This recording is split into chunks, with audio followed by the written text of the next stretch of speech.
नमस्कार. कधी विचार केला आहे का की आपण एखादी गोष्ट का करतो हे जास्त महत्त्वाचं आहे की आपण नक्की काय करतो हे? बरं, कायद्याच्या दुनियेत ना ह्या दोन्ही गोष्टींमध्ये जमीन आसमानाचा फरक आहे.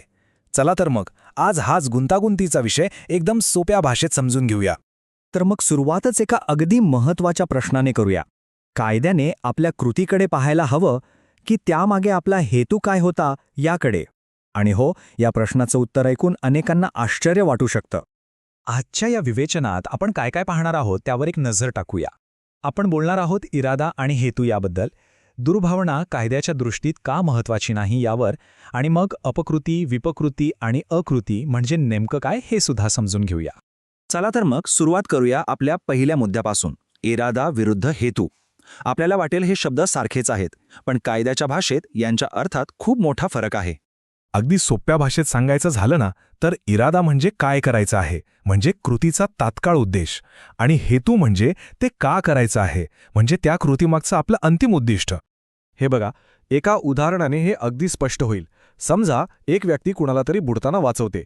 इथे त्या व्यक्तीचा इरादा काय आहे तर जीव वाचवणं, पण त्याचा हेतू वेगळाच असू शकतो. कदाचित त्या वाचवलेल्या व्यक्तीला कोणत्या तरी वॉरंटखाली अटक करून द्यायची असेल. कायदा अशावेळी कृतीला म्हणजे जीव वाचवण्याला महत्त्व देतो, त्यामागच्या हेतूला नाही.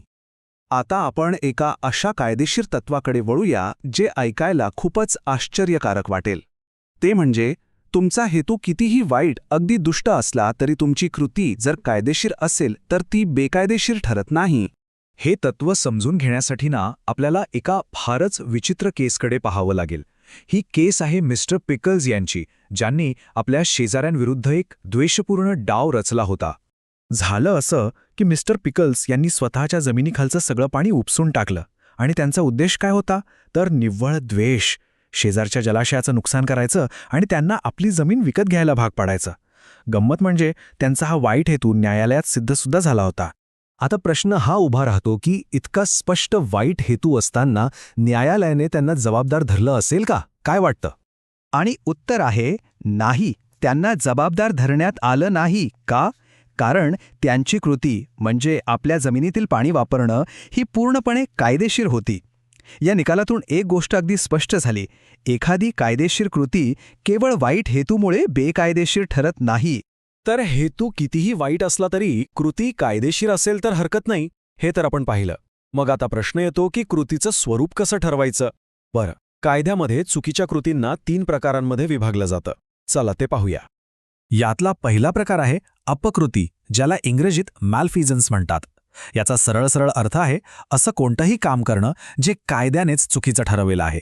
म्हणजे हे कृत्य मुळातच सुरुवातीपासूनच बेकायदेशीर असतं. याचं सगळ्यात सोपं उदाहरण म्हणजे अतिक्रमण, म्हणजे ट्रेसपास. आता तुमचा हेतू चांगला असो किंवा वाईट, दुसऱ्याच्या जमिनीवर परवानगीशिवाय जाणं हे कृत्यच बेकायदेशीर आहे. विषय संपला. आता दुसरा प्रकार बघूया, विपकृती म्हणजेच मिसफिजन्स. ह्यात गंमत आहे. इथे तुमचं काम कायदेशीर असतं, पण तुम्ही ते चुकीच्या किंवा अयोग्य पद्धतीने करता. याचे रोजच्या जगण्यातलं उदाहरण म्हणजे गाडी चालवणं. बघा, गाडी चालवण्याचा अधिकार सगळ्यांना आहे, ते कायदेशीर आहे. पण जर तुम्ही 15 किलोमीटर वेगमर्यादा असलेल्या ठिकाणी 45च्या स्पीडने गाडी चालवली आणि त्यामुळे कुणाला इजा झाली, तर ती झाली विपकृती. म्हणजे काय? कायदेशीर गोष्ट पण चुकीच्या पद्धतीने केली. आणि आता शेवटचा तिसरा प्रकार आहे अकृती किंवा नॉनफिजन्स. नावाप्रमाणेच याचा अर्थ आहे एखादी गोष्ट न करणं. पण कोणती गोष्ट? तर अशी गोष्ट जी करण्याची तुमच्यावर कायदेशीर जबाबदारी आहे, पण तुम्ही ती पार पाडत नाही. पण इथे एक गोष्ट लक्षात ठेवणं खूप महत्त्वाचं आहे. अकृतीसाठी जबाबदारी तेव्हाच येते जेव्हा तुमच्यावर ते काम करण्याचं कायदेशीर बंधन म्हणजे ऑब्लिगेटरी ड्युटी असेल. म्हणजे जर तुम्ही स्वतःहून कुणाला मदत करण्याचं वचन दिलं आणि नंतर नाही केली, तर त्यासाठी तुम्हाला जबाबदार धरलं जाऊ शकत नाही. चला तर या तिन्ही गोष्टी पुन्हा एकदा पटकन आठवून घेऊया. अपकृती म्हणजे जे काम मुळातच बेकायदेशीर आहे, जसं की अतिक्रमण. विपकृती म्हणजे कायदेशीर काम पण चुकीच्या पद्धतीने करणं, जसं की वेगाने गाडी चालवून अपघात करणं. आणि अकृती म्हणजे जे करायलाच हवं ते बंधनकारक कर्तव्य न पाळणं.